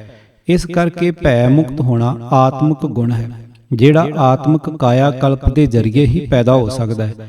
ਕਈਆਂ ਵਿਅਕਤੀਆਂ ਅੰਦਰ ਆਪਣੇ ਆਪ ਨੂੰ ਦੁਨੀਆ ਸਾਹਮਣੇ ਸੂਰਮਾ ਸਾਬਤ ਕਰਨ ਦੀ ਦੁਨਿਆਵੀ ਮਨਸ਼ਾ ਵੀ ਉਹਨਾਂ ਨੂੰ ਨਿਰਭਉ ਬਣਾ ਦਿੰਦੀ ਹੈ। ਪਰ ਆਤਮਿਕ ਵਿਅਕਤੀ ਅਜਿਹੀ ਹਰ ਕਿਸਮ ਦੀ ਮਨਸ਼ਾ ਤ੍ਰਿਸ਼ਨਾ ਤੋਂ ਮੁਕਤ ਹੋ ਚੁੱਕਾ ਹੁੰਦਾ ਹੈ। ਉਸ ਲਈ ਸੂਰਮਗਤੀ ਦਿਖਾਵੇ ਦੀ ਚੀਜ਼ ਨਹੀਂ ਹੁੰਦੀ ਕਿ ਉਸਦਾ ਸਹਿਜ ਆਤਮਿਕ ਗੁਣ ਬਣ ਜਾਂਦਾ ਹੈ। ਮਨੁੱਖ ਲਈ ਮੌਤ ਦਾ ਭੈ ਸਭ ਨਾਲੋਂ ਡਰਾਉਣਾ ਹੁੰਦਾ ਹੈ। ਆਮ ਤੌਰ ਤੇ ਮਾਦਾ ਪ੍ਰਸਤ ਵਿਅਕਤੀ ਮੌਤ ਦੇ ਭੈ ਮੂਹਰੇ ਕੰਬ ਜਾਂਦਾ ਹੈ, ਉਹ ਡੋਲ ਜਾਂਦਾ ਹੈ। ਅਜਿਹੀ ਮਨੋ ਅਵਸਥਾ ਵਿੱਚ ਉਹ ਆਪਣੇ ਜੀਵਨ ਨੂੰ ਬਚਾਉਣ ਦੀ ਖਾਤਰ ਦੂਸਰੇ ਦੀ ਜਾਨ ਲੈਣ ਲਈ ਸਹਿਜ ਹੀ ਤਿਆਰ ਹੋ ਜਾਂਦਾ ਹੈ। ਉਹ ਆਪਣੇ ਹੀ ਸੰਗਰਾਮੀ ਸਾਥੀਆਂ ਦਾ ਬੁਰਾ ਚਿਤਵਣ ਲੱਗ ਜਾਂਦਾ ਹੈ। ਉਹ ਉਹਨਾਂ ਵਿਰੁੱਧ ਸੁਲਤਾਨੀ ਗਵਾਹ ਬਣ ਕੇ ਭੁਗਤਣ ਲਈ ਸੌਖ ਨਾਲ ਤਿਆਰ ਹੋ ਜਾਂਦਾ ਹੈ। ਇਹ ਤੱਥ ਬਹੁਤ ਹੀ ਅਹਿਮ ਤੇ ਉਗੜਵਾਂ ਹੈ ਕਿ ਗਦਰ ਪਾਰਟੀ ਨੂੰ ਖੜਾ ਕਰਨ ਵਾਲੇ ਟਕਸਾਲੀ ਗਦਰੀ, ਜਿਹੜੇ ਪਾਰਟੀ ਦੀ ਜਿੰਦ ਜਾਨ ਅਥਵਾ ਇਸ ਦੀ ਗਿਰੀ ਸਨ, ਉਹਨਾਂ ਵਿੱਚੋਂ ਕੋਈ ਵੀ ਨਾ ਕੇਵਲ ਵਾਅਦਾ ਮੁਆਫ ਨਹੀਂ ਬਣਿਆ ਸੀ, ਬਲਕਿ ਉਹਨਾਂ ਨੇ ਪੁਲਿਸ ਦੀ ਸਖਤ ਪੁੱਛਗਿੱਛ ਦੌਰਾਨ ਪਾਰਟੀ ਦਾ ਵੀ ਕੋਈ ਅਹਿਮ ਭੇਦ ਪ੍ਰਗਟ ਨਹੀਂ ਕੀਤਾ ਸੀ। ਉਹਨਾਂ ਨੇ ਆਪਣੇ ਕਿਸੇ ਵੀ ਸਾਥੀ ਦਾ ਨਹੁੰ ਜਿੰਨਾ ਵੀ ਨੁਕਸਾਨ ਨਹੀਂ ਹੋਣ ਦਿੱਤਾ ਸੀ। ਭਾਈ ਕਰਤਾਰ ਸਿੰਘ ਸਰਾਭਾ 2 ਮਾਰਚ ਨੂੰ ਫੜਿਆ ਗਿਆ ਸੀ। ਉਸ ਵੇਲੇ ਤੱਕ ਪੁਲਿਸ ਨੂੰ ਲੋਹਟਬੱਦੀ ਵਾਲੇ ਅਛਰਾ ਸਿੰਘ ਕੋਲੋਂ ਭਾਈ ਰਣਧੀਰ ਸਿੰਘ ਦੇ ਗਦਰ ਪਾਰਟੀ ਦਾ ਸਹਿਯੋਗੀ ਹੋਣ ਬਾਰੇ ਅਧੂਰੀ ਜਿਹੀ ਜਾਣਕਾਰੀ ਮਿਲ ਗਈ ਸੀ। ਅਛਰਾ ਸਿੰਘ ਨੂੰ ਭਾਈ ਸਾਹਿਬ ਦੇ ਫਿਰੋਜ਼ਪੁਰ ਦੀ ਮੁਹਿੰਮ ਵਿੱਚ ਸ਼ਾਮਲ ਹੋਣ ਦਾ ਪਤਾ ਨਹੀਂ ਸੀ, ਜਿਸ ਕਰਕੇ ਉਹ ਪੁਲਿਸ ਨੂੰ ਭਾਈ ਸਾਹਿਬ ਬਾਰੇ ਕੋਈ ਠੋਸ ਗੱਲ ਨਹੀਂ ਦੱਸ ਸਕਿਆ ਸੀ। ਅਛਰਾ ਸਿੰਘ ਕਰਤਾਰ ਸਿੰਘ ਸਰਾਭੇ ਤੋਂ 2 ਹਫ਼ਤੇ ਪਹਿਲਾਂ 14 ਫਰਵਰੀ ਨੂੰ ਫੜਿਆ ਗਿਆ ਸੀ, ਪਰ ਭਾਈ ਰਣਧੀਰ ਸਿੰਘ ਦੇ ਸਮਾਜੀ ਰੁਤਬੇ ਨੂੰ ਵੇਖਦੇ ਹੋਏ ਪੁਲਿਸ ਉਹਨਾਂ ਨੂੰ ਪੱਕੇ ਪੈਰੀ ਹੀ ਹੱਥ ਪਾਉਣਾ ਚਾਹੁੰਦੀ ਸੀ। ਇਸ ਕਰਕੇ ਇਹ ਕਿਆਸ ਲਾਉਣਾ ਗਲਤ ਨਹੀਂ ਹੋਵੇਗਾ ਕਿ ਪੁਲਿਸ ਨੇ ਭਾਈ ਕਰਤਾਰ ਸਿੰਘ ਸਰਾਭਾ ਕੋਲੋਂ ਜ਼ਰੂਰ ਹੀ ਭਾਈ ਰਣਧੀਰ ਸਿੰਘ ਬਾਰੇ ਸਖਤ ਪੁੱਛਗਿੱਛ ਕੀਤੀ ਹੋਵੇਗੀ, ਪਰ ਉਸ ਮਾਂ ਦੇ ਲਾਲ ਨੇ ਪੁਲਿਸ ਨੂੰ ਭਾਈ ਸਾਹਿਬ ਬਾਰੇ ਇੱਕ ਵੀ ਗੱਲ ਨਹੀਂ ਸੀ ਦੱਸੀ। 17 ਜੂਨ ਤੱਕ ਪੁਲਿਸ ਨੂੰ ਭਾਈ ਰਣਧੀਰ ਸਿੰਘ ਬਾਰੇ ਪੱਕੀ ਜਾਣਕਾਰੀ ਹਾਸਲ ਨਹੀਂ ਹੋਈ ਸੀ। ਪੁਲਿਸ ਨੇ ਸੁੱਚਾ ਸਿੰਘ ਨੂੰ ਲੁਧਿਆਣੇ ਤੋਂ 23 ਫਰਵਰੀ ਨੂੰ ਗ੍ਰਿਫਤਾਰ ਕਰ ਲਿਆ ਸੀ, ਪਰ ਜਾਪਦਾ ਹੈ ਕਿ ਭਾਈ ਕਰਤਾਰ ਸਿੰਘ ਨੇ ਭਾਈ ਰਣਧੀਰ ਸਿੰਘ ਦੇ ਜਥੇ ਸਮੇਤ ਫਿਰੋਜ਼ਪੁਰ ਜਾਣ ਦਾ ਭੇਦ ਉਸ ਕੋਲ ਵੀ ਪ੍ਰਗਟ ਨਹੀਂ ਕੀਤਾ ਸੀ। ਇਸ ਤੋਂ ਕਰਤਾਰ ਸਿੰਘ ਸਰਾਭਾ ਵੱਲੋਂ ਪਾਰਟੀ ਦੇ ਗੂੜੇ ਭੇਦ ਬਿਨਾਂ ਲੋੜ ਪ੍ਰਗਟ ਨਾ ਕਰਨ ਦੇ ਇੱਕ ਹੋਰ ਉੱਤਮ ਇਨਕਲਾਬੀ ਗੁਣ ਦਾ ਪਤਾ ਚੱਲਦਾ ਹੈ, ਜਿਸ ਕਰਕੇ ਅਛਰਾ ਸਿੰਘ ਦੇ ਵਾਅਦਾ ਮੁਆਫ ਬਣ ਜਾਣ ਦੇ ਬਾਵਜੂਦ ਪੁਲਿਸ ਨੂੰ ਭਾਈ ਰਣਧੀਰ ਸਿੰਘ ਦੇ ਖਿਲਾਫ ਕੋਈ ਠੋਸ ਸਬੂਤ ਹੱਥ ਨਹੀਂ ਲੱਗਾ ਸੀ। ਉਹਨਾਂ ਦੇ ਫਿਰੋਜ਼ਪੁਰ ਜਾਣ ਬਾਰੇ ਭਾਈ ਕਰਤਾਰ ਸਿੰਘ ਸਰਾਭਾ ਤੋਂ ਬਿਨਾਂ ਅਨੋਖ ਸਿੰਘ ਨੂੰ ਹੀ ਪਤਾ ਸੀ, ਕਿਉਂਕਿ ਉਹ 17 ਫਰਵਰੀ ਨੂੰ ਸਰਾਭੇ ਨਾਲ ਸਾਈਕਲ ਤੇ ਢੰਡਾਰੀ ਗਿਆ ਸੀ, ਜਿੱਥੇ ਸਰਾਭੇ ਨੇ ਭਾਈ ਸਾਹਿਬ ਨਾਲ 19 ਫਰਵਰੀ ਦੇ ਐਕਸ਼ਨ ਬਾਰੇ ਵਿਚਾਰਾਂ ਕੀਤੀਆਂ ਸਨ। ਅਨੋਖ ਸਿੰਘ 19 ਫਰਵਰੀ ਨੂੰ ਵੀ ਕਰਤਾਰ ਸਿੰਘ ਨਾਲ ਫਿਰੋਜ਼ਪੁਰ ਵਿੱਚ ਹਾਜ਼ਰ ਸੀ, ਇਸ ਕਰਕੇ ਉਸ ਕੋਲ ਭਾਈ ਰਣਧੀਰ ਸਿੰਘ ਦੇ ਜਥੇ ਬਾਬਤ ਸਾਰੀ ਜਾਣਕਾਰੀ ਸੀ। ਪਰ ਉਹ 19 ਫਰਵਰੀ ਤੋਂ ਬਾਅਦ ਮੌਕਾ ਸੰਭਾਲ ਕੇ ਬਰਮਾ ਆਪਣੇ ਕਿਸੇ ਰਿਸ਼ਤੇਦਾਰ ਕੋਲ ਚਲਾ ਗਿਆ ਸੀ, ਜਿਸ ਕਰਕੇ ਉਸ ਨੂੰ ਪੁਲਿਸ ਬਹੁਤ ਪਛੜ ਕੇ 15 ਸਤੰਬਰ 1915 ਨੂੰ ਗ੍ਰਿਫਤਾਰ ਕਰ ਸਕੀ ਸੀ। ਗ੍ਰਿਫਤਾਰੀ ਤੋਂ ਬਾਅਦ ਉਹ ਵੀ ਵਾਅਦਾ ਮੁਆਫ ਗਵਾਹ ਬਣ ਗਿਆ ਸੀ, ਪਰ ਉਸ ਤੋਂ ਪਹਿਲਾਂ ਹੀ 17 ਜੂਨ ਨੂੰ ਭਾਈ ਰਣਧੀਰ ਸਿੰਘ ਜੀ ਦੇ ਜਥੇ ਦੇ ਇੱਕ ਸਿੰਘ ਭਗਤ ਸਿੰਘ ਪਿੰਡ ਬੱਲੋਵਾਲ ਨੇ ਗ੍ਰਿਫਤਾਰ ਹੁੰਦਿਆਂ ਹੀ ਭਾਈ ਸਾਹਿਬ ਦੇ ਫਿਰੋਜ਼ਪੁਰ ਛਾਉਣੀ ਉੱਤੇ ਹਮਲਾ ਕਰਨ ਦੀ ਸਾਜ਼ਿਸ਼ ਵਿੱਚ ਭਾਈਵਾਲ ਹੋਣ ਦਾ ਭੇਦ ਪੁਲਿਸ ਕੋਲ ਜ਼ਾਹਰ ਕਰ ਦਿੱਤਾ ਸੀ। ਉਸੇ ਦਿਨ ਨਾਭਾ ਪੁਲਿਸ ਨੇ ਭਾਈ ਸਾਹਿਬ ਨੂੰ ਲੋਹਟਬੱਦੀ ਦੇ ਥਾਣੇ ਵਿੱਚੋਂ ਕੱਢ ਕੇ ਲੁਧਿਆਣੇ ਲਿਆ ਕੇ ਕੋਤਵਾਲੀ ਵਿੱਚ ਅੰਗਰੇਜ਼ੀ ਪੁਲਿਸ ਦੇ ਹਵਾਲੇ ਕਰ ਦਿੱਤਾ। ਇਸ ਦੇ ਨਾਲ ਹੀ ਭਾਈ ਸਾਹਿਬ ਦੀ ਅੰਗਰੇਜ਼ੀ ਪੁਲਿਸ ਵੱਲੋਂ ਕਰੜੀ ਪੁੱਛਗਿੱਛ, ਹਿਰਾਸਤ ਤੇ ਅਖੀਰ ਵਿੱਚ ਜਾ ਕੇ ਲੰਬੇ ਅਤਿਅੰਤ ਕਸ਼ਟ ਭਰਪੂਰ ਜੇਲ੍ਹ ਜੀਵਨ ਦਾ ਸਿਲਸਿਲਾ ਆਰੰਭ ਹੋ ਗਿਆ ਸੀ। ਗਦਰੀ ਸੰਗਰਾਮੀਆਂ ਵਿਰੁੱਧ ਸੁਲਤਾਨੀ ਗਵਾਹ ਬਣ ਕੇ ਭੁਗਤਣ ਵਾਲੇ ਵਿਅਕਤੀਆਂ ਦੀ ਜੇਕਰ ਘੋਖਵੀਂ ਛਾਣਬੀਣ ਕੀਤੀ ਜਾਵੇ ਤਾਂ ਇਹ ਉਗੜਵਾਂ ਤੱਥ ਪ੍ਰਗਟ ਹੁੰਦਾ ਹੈ ਕਿ ਉਹ ਵਿਅਕਤੀ ਹੀ ਵਾਅਦਾ ਮੁਆਫ ਬਣੇ, ਜਿਹੜੇ ਗਦਰ ਪਾਰਟੀ ਦੇ ਰਾਜਸੀ ਪ੍ਰਚਾਰ ਤੋਂ ਉਤੇਜਿਤ ਹੋ ਕੇ ਗਦਰੀਆਂ ਦੇ ਸੰਗੀ ਜਾਂ ਹਮੈਤੀ ਤਾਂ ਬਣ ਗਏ ਸਨ, ਪਰ ਉਹਨਾਂ ਨੇ ਗਦਰ ਪਾਰਟੀ ਦੇ ਆਦਰਸ਼ਾਂ ਦਾ ਆਤਮੀਕਰਨ ਨਹੀਂ ਕੀਤਾ ਸੀ। ਉਹਨਾਂ ਅੰਦਰ ਰਾਜਸੀ ਤਬਦੀਲੀ ਤਾਂ ਆ ਗਈ ਸੀ, ਪਰ ਟਕਸਾਲੀ ਗਦਰੀਆਂ ਵਾਂਗੂ ਉਹਨਾਂ ਦਾ ਆਤਮਿਕ ਕਾਇਆ ਕਲਪ ਨਹੀਂ ਹੋਇਆ ਸੀ। ਉਹ ਲੋਭ, ਲਾਲਚ ਤੇ ਭੈ ਤੋਂ ਮੁਕਤ ਨਹੀਂ ਹੋਏ ਸਨ। ਨਵਾਬ ਖਾਂ ਮੂਲੋਂ ਹੀ ਹੌਲੇ ਕਿਰਦਾਰ ਵਾਲਾ ਵਿਅਕਤੀ ਸੀ। ਉਹ ਲਾਲਚੀ, ਝੂਠਾ, ਸ਼ੇਖੀ ਖੋਰਾ ਤੇ ਗੱਪੀ ਸੀ। ਜੱਜਾਂ ਨੇ ਵੀ ਉਸ ਦੀਆਂ ਬਹੁਤ ਸਾਰੀਆਂ ਗੱਲਾਂ ਤੇ ਇਤਬਾਰ ਨਹੀਂ ਕੀਤਾ ਸੀ, ਪਰ ਜੱਜਾਂ ਨੇ ਉਸ ਦੇ ਉਹ ਝੂਠ ਖੁਸ਼ੀ-ਖੁਸ਼ੀ ਪ੍ਰਵਾਨ ਕਰ ਲਏ ਸਨ, ਜਿਹੜੇ ਗਦਰੀ ਇਨਕਲਾਬੀਆਂ ਨੂੰ ਫਸਾਉਣ ਵਿੱਚ ਕੰਮ ਆ ਸਕਦੇ ਸਨ। ਇਸ ਤਰ੍ਹਾਂ ਜਵਾਲਾ ਸਿੰਘ ਗੁਰੂਸਰ ਬਾਰੇ ਜੱਜਾਂ ਨੇ ਖੁਦ ਮੰਨਿਆ ਕਿ ਉਹ ਸ਼ਰਾਬੀ ਤੇ ਬਦਕਾਰ ਕਿਸਮ ਦਾ ਬੰਦਾ ਸੀ। ਮੂਲਾ ਸਿੰਘ ਮੀਰਾਂ ਕੋਟੀਆ ਵੀ ਬੇਅਸੂਲਾ ਤੇ ਜੁਗਾੜੀ ਕਿਸਮ ਦਾ ਬੰਦਾ ਸੀ। ਚੱਬੇ ਵਾਲਾ ਡਾਕਾ ਮਰਵਾਉਣ ਵਿੱਚ ਉਸ ਦਾ ਵੱਡਾ ਹੱਥ ਸੀ। ਉਸ ਨੇ ਪਾਰਟੀ ਦਾ ਕੇਂਦਰ ਸਥਾਪਿਤ ਕਰਨ ਤੇ ਚਲਾਉਣ ਵਿੱਚ ਸ਼ਲਾਘਾਯੋਗ ਰੋਲ ਜ਼ਰੂਰ ਨਿਭਾਇਆ ਸੀ, ਪਰ ਗ੍ਰਿਫਤਾਰ ਹੋ ਜਾਣ ਦੀ ਸੂਰਤ ਵਿੱਚ ਉਸ ਨੇ ਅੰਤਮ ਤੌਰ ਤੇ ਬੁਜ਼ਦਿਲੀ ਤੇ ਕਮਜ਼ੋਰੀ ਦਿਖਾਈ।